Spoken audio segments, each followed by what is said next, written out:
Has joined me here courtside now, and I was talking about Adam D-Ball. The shots weren't falling, but he does get 9 assists, and the other guys really stepped up, including Larrabee, Miller, and Trentman, who all were really good, and you expect it from Jeff Larkin. Right. I mean, I'll tell you the biggest thing, we couldn't stop them. I mean, it was a stretch there, like during timeouts. I mean, we could not stop them.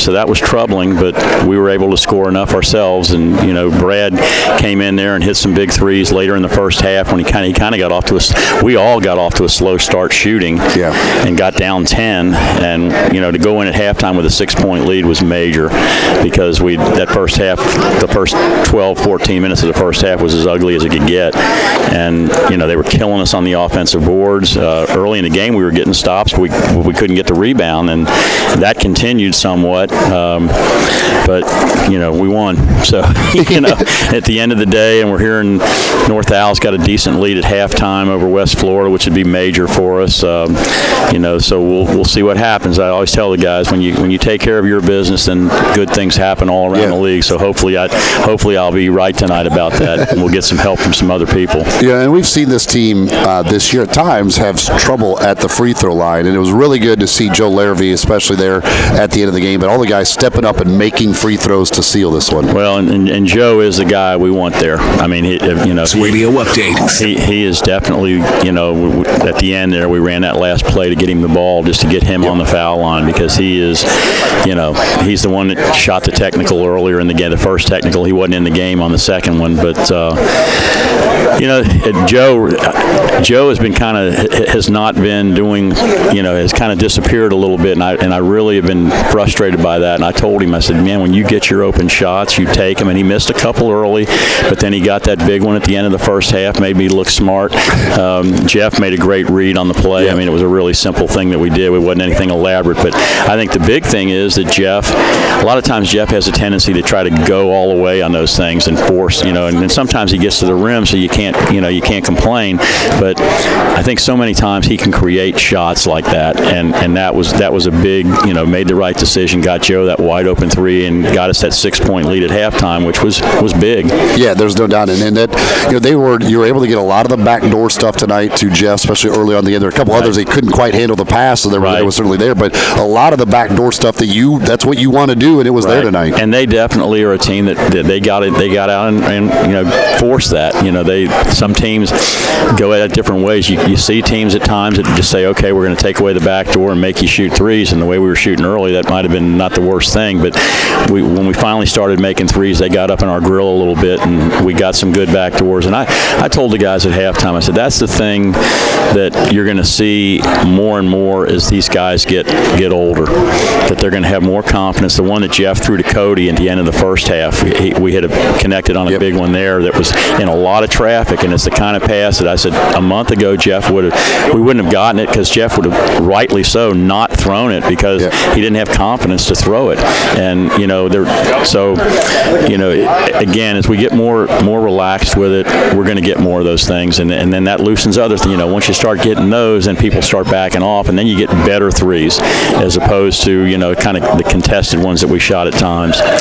Big one coming up Saturday. It's your final road game of the regular season, and it's one against Delta State, who you have to feel like you owe them one for one they stole here. That's arguably maybe the toughest loss we've had all year, and at a time when we were like 5-0, and they were kind of on the brink. I mean, they had lost to Union at home.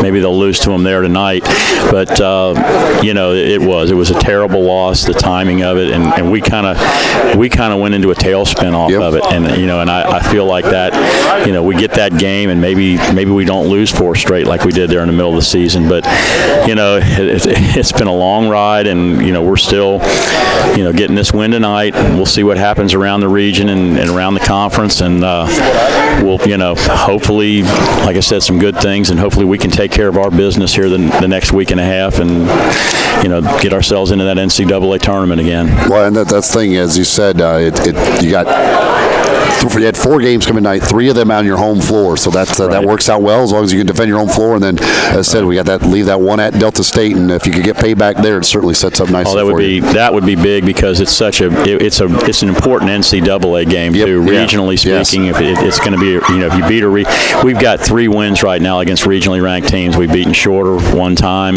We basically split with them with Valdosta and who am I forgetting? West Florida. Yep. So we've got 3 region wins, and any region win you get is major on many levels. And a road win against Delta would be big. I've been on that committee, and it bumps like 5 or 6 categories that are just through the roof. Yeah. So it's a game that and then the other thing, and we talked about this after the interview, the pregame show.